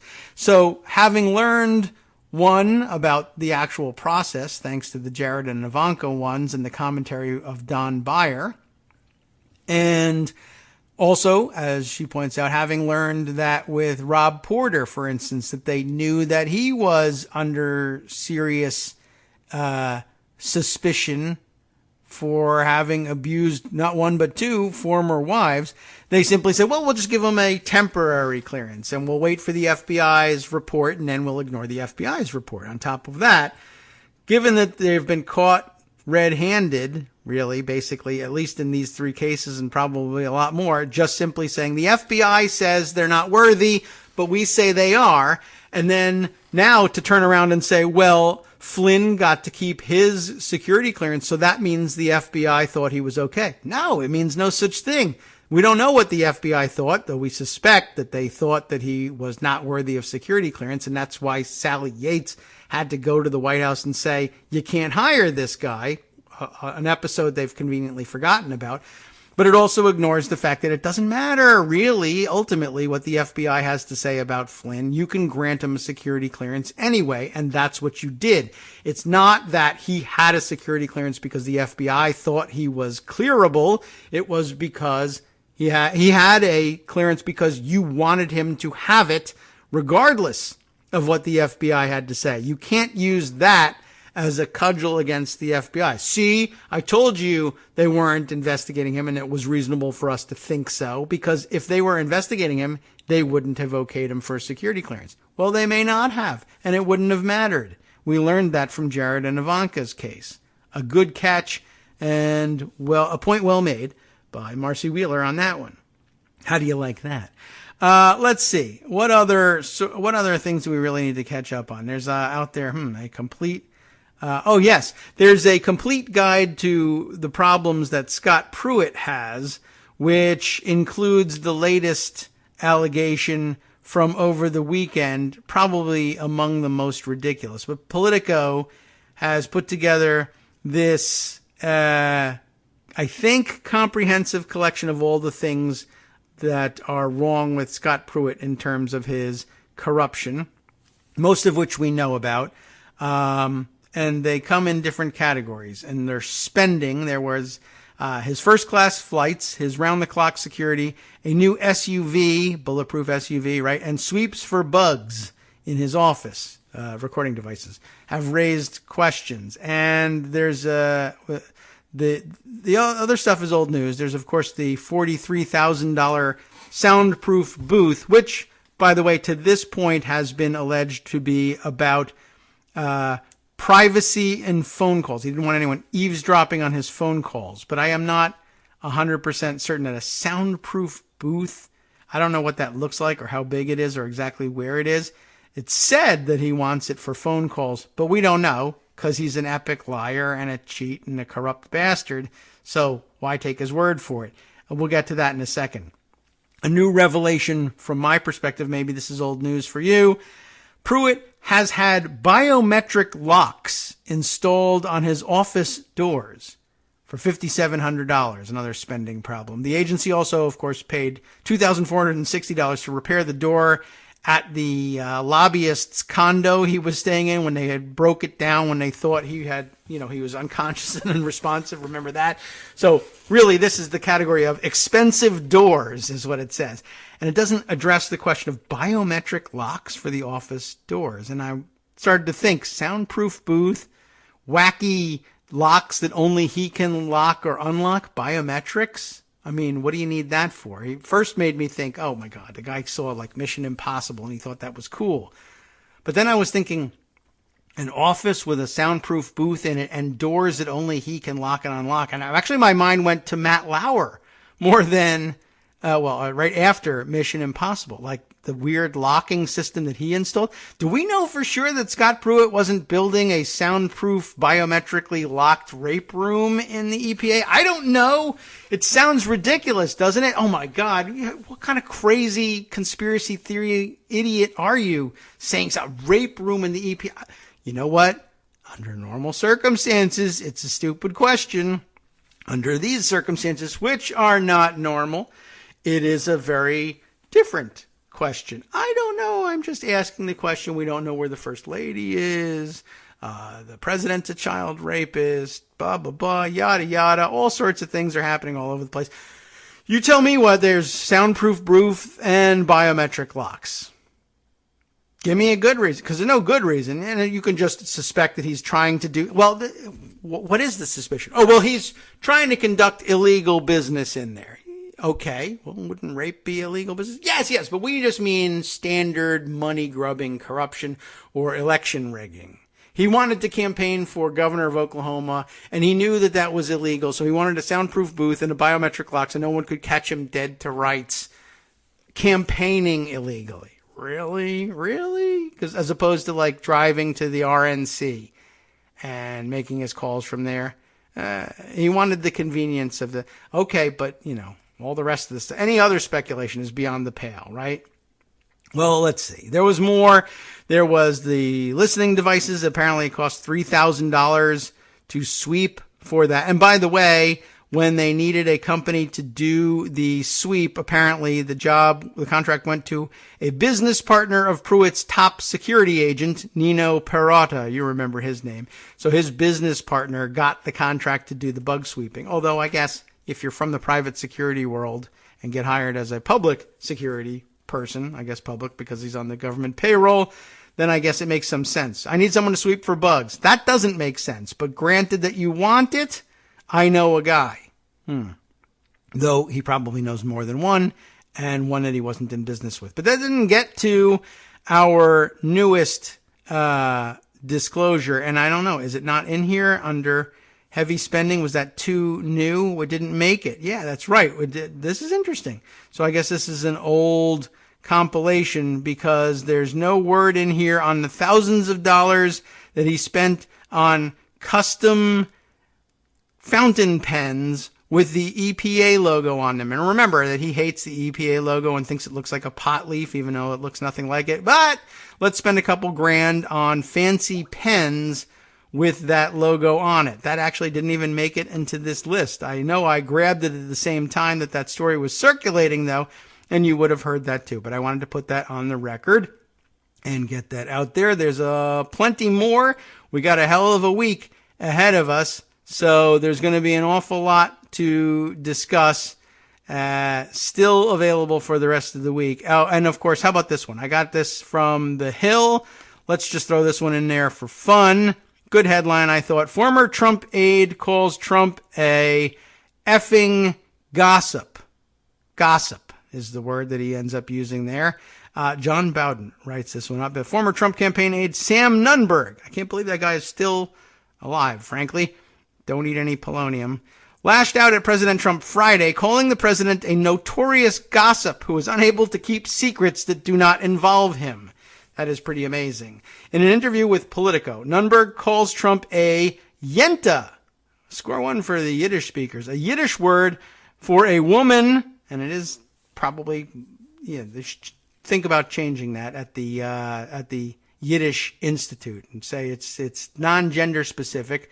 But I don't know if you would have to change the word. But a yenta, a Yiddish word for a woman who enjoys gossip. But I think the fact that it is specifically gendered at this point would only irritate Trump more if he cared about such things. And I think he does. He's good at keeping secrets that involve him, Nunberg said. On the other hand, the guy's a effing yenta. Other unnamed former Trump advisors and allies corroborated Nunberg's characterization to Politico. Corey Lewandowski, the president's former campaign manager during the Republican primaries, dismissed the trait as a positive character aspect. How do you like this? This is some great spin.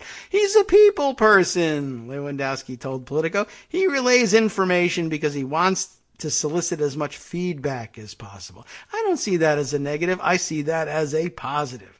Of course, what he's looking for is adulation, but that is I think that's like championship level spin. It would be much better if I bought it, but it's a valiant effort. Nunberg, however, has a personal record regarding loose statements. So beware. Apparently that gets included in these press reports about Nunberg, but not in the press reports about Trump. The former Trump campaign aide made headlines earlier this year with a public spat over a subpoena he received from Robert Mueller, the special counsel investigating possible ties between the Trump campaign and Russia. Did you know that was going on? After several rapid-fire media appearances, Nunberg caved on his threat to ignore a subpoena from Mueller's office, declaring instead that he would likely cooperate.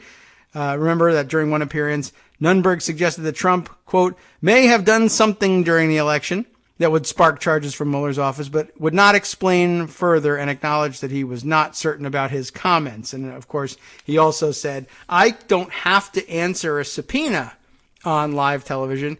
And remember he did a media tour that day. He kept showing up at different studios and different locations and having different interviewers saying, look, do you understand what you're talking about here? It's a subpoena. You kind of really do have to answer it. Oh, is that right? Oh, well, all right. Well, then I changed my mind. I guess I will. He's an interesting case, to be sure, Sam Nunberg.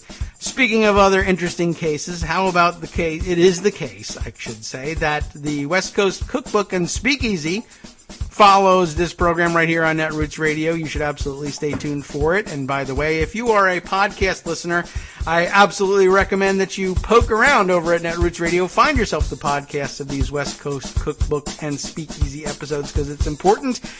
He gets to so many things that we don't get the chance to touch on, and then I get jealous and I wish we had. Like, for instance, starting off on the Bistro Cafe, Janine Pirro, Judge Janine, right, freaks out over Trey Gowdy moving to the dark side by agreeing with the FBI, and she has really been something else on this idea of pardons as well.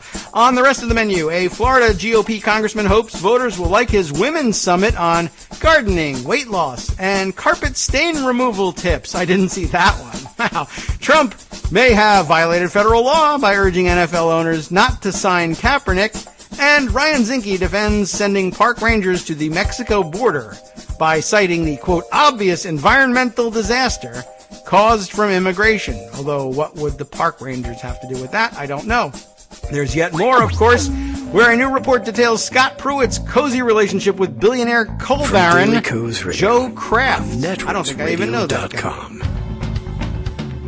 You have been listening to the Kagro in the Morning Show with David Waldman. Wow, well, if there's one guy who knows all the coal barons, the billionaire coal barons, I guess Scott Pruitt would be that guy. And Philippines President Duterte tells the special UN rapporteur on the independence of judges and lawyers to go to hell after criticism over the removal of Supreme Court justice who voted against a controversial government proposal.